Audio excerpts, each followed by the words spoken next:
Неге бастаған ісімізді соңына дейін апара алмаймыз? Яғни басында мотивацияға толы болады, өмірімді өзгертем, ертеңнен бастап тренировканы бастаймын, ағылшын тілін үйренем, бизнесімді бастаймын деп, бірақ та жарты жолда тастап кете береміз. И андай ютубтан көп видео көреміз. Қалай дисциплина дамытсақ болады, прокрастинация, қалай өзімізді қолға аламыз деген сияқты видеолар көп көресіз.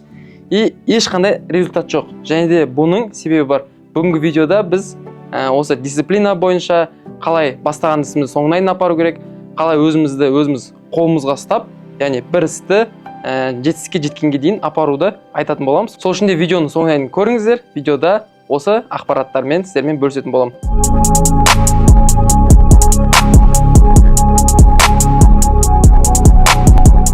Ассалаумағалейкум достар, менің есімім Еркебұлан, Абырой Watch компаниясының иесімін.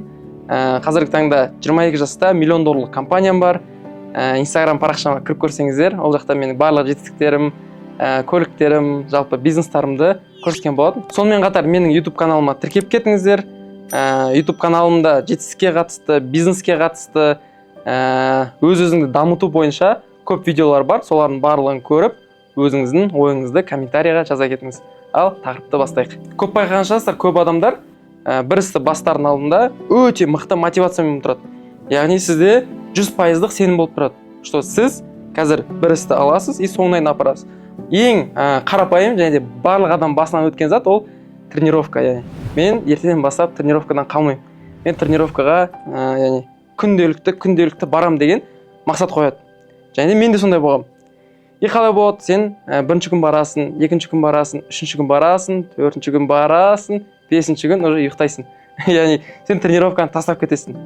Солай сен көп видеолар көресің. Яғни мен сондай болатым өзім. Ютубтан ашамын да, дисциплина, неге мен соңына дейін апармаймын деп өзім жиі беретін. Бірақ та ешқандай шешім таппайтын. Сөйтіне алам да, тренировканы тастап, ол менікі емес, пока маған керек емес деп итере салам. Тура сондай менде бір оқиға, ол ағылшын тілі. Яғни ағылшын тілін үйренгім келді. Мен істедім. Курсқа жазыласың, бірінші ай барып жүресің, одан кейінгі айларда адамда менде жеке мотивация жоқ болып кетеді. Яғни ағылшын тілін ары қарай үйренгім келмей қалады. Және де бұл екі парадоксында, екі мысалдында ортақ бір жауабы бар. Ол қандай жауап? Ол мақсаттың саған не үшін керек екенін нақты білмеу. Бұл яғни дисциплинаның ең басы. Мысалға, сіз тіл үйренгіңіз келді, бірақ та тіл үйренуге сізде мақсат қандай болды? Яғни крутой болып көріну, немесе тіл үйренетін кезде сіз өзіңіздің жаңа группаластарыңызды таңғалдыру, немесе бір оқу орнына түсу. Яғни сізде сондай мақсат болды, иә? Бірақ та ол мақсат сіздің өміріңізге қатты керек болмаса, сіз оны жарты жолда тастап кетесіз. Мысалға алайық, ағылшын тілін үйрену, иә? Сіз Қазақстанда өмір сүріп жатсыз. Күнделікті өмірде ағылшын тілін қолданбайсыз. Күнделікті, яғни сіз ағылшын достарыңыз жоқ. Ағылшын жұмысыңызға әсер етпейді, оқуыңызға әсер етпейді. Сізге не үшін керек ағылшын тілі? Сіз қанша үйренем десеңіз де үйрене алмайсыз. Себебі мақсатта сізде мағына көріп тұрған жоқ миыңыз. Яғни бұл сіз соңына дейін апара алмайсыз. Одан да бастамай қойған дұрыс. Екінші мысалды алайық. Сіз Америкаға оқуға түсуіңіз керек, яғни сіздің ата-анаңыз айтты, түсесің, амал жоқ, ағылшын тілін оқы дейді. И қандай? Бұл жерде 90% сізде шанс бар, что ағылшын тілін соңына дейін үйренесіз. Себебі сіз Америкада оқығыңыз келеді.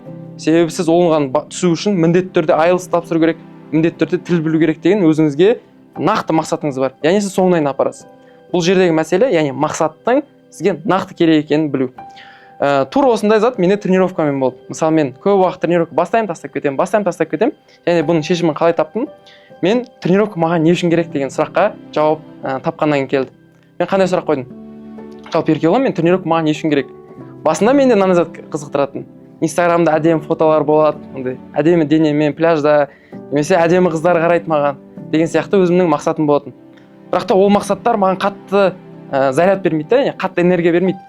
Сөйтіп мен тұрамын да, тренировкаға бару маған қандай энергия береді деймін. Ол ең басты энергия, ол ақша. Яғни тренировкаға баруым менің ақша табуыма әсер етеді. Яғни косвенно емес, яғни айналып келіп әсер етпейді, тікелей әсер етеді. Ол қалай? Ол яғни әдемі дене шығарам, Инстаграмға контент кетеді, контенттен подписчик келеді, подписчиктен мен ақша жасаймын. Яғни әртүрлі марафон, әртүрлі мастер-класс атам. Яғни мен өзімнің тренировкаға баруымды ақшаға айналдыра алатын нақты стратегия көрдім.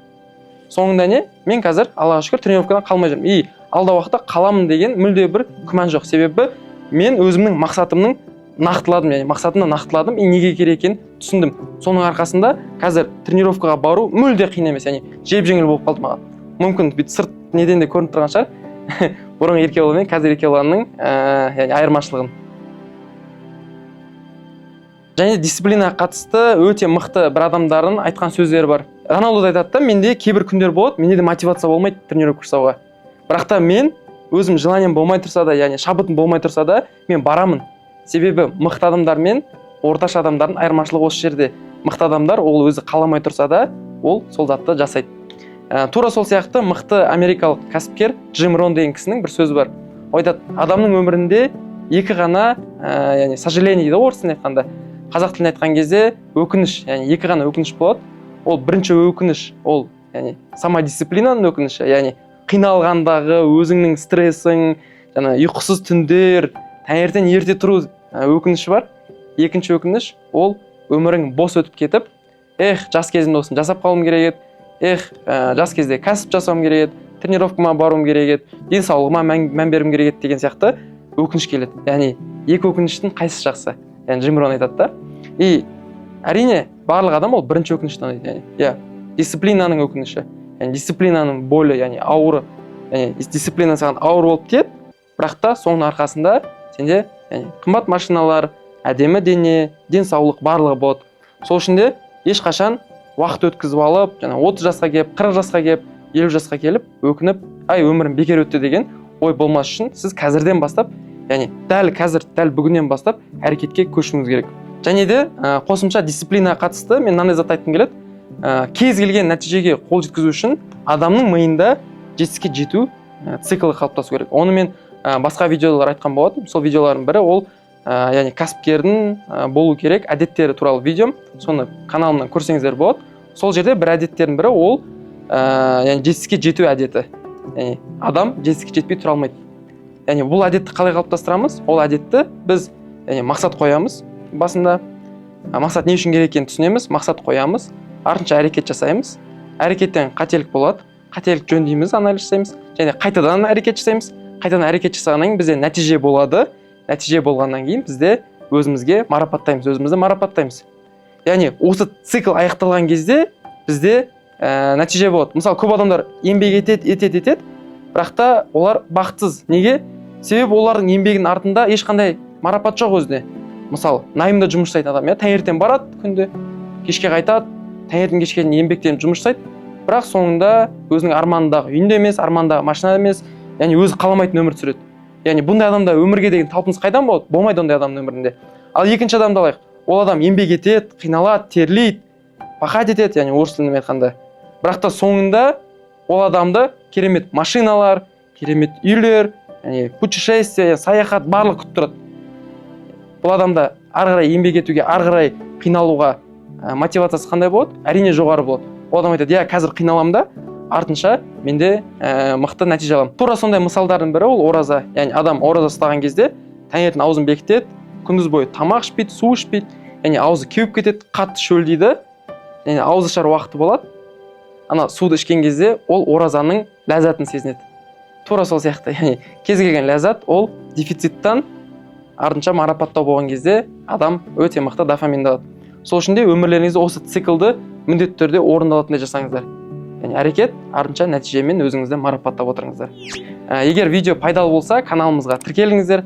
Осындай видеолар көп болады, яғни сіздердің сандарыңыз өскен сайын біздің осындай мықты сападағы видеолар жасау деген мотивациямыз, жаңа айтқандай, дисциплинамыз арта береді. Сол үшін де каналға тіркеліп кетіңіз, комментарийға өз ойларыңызды жазып кетіңіз, және де міндетті түрде өзіңіздің досыңызға жіберіңіз. Келесі видеода кездескенше.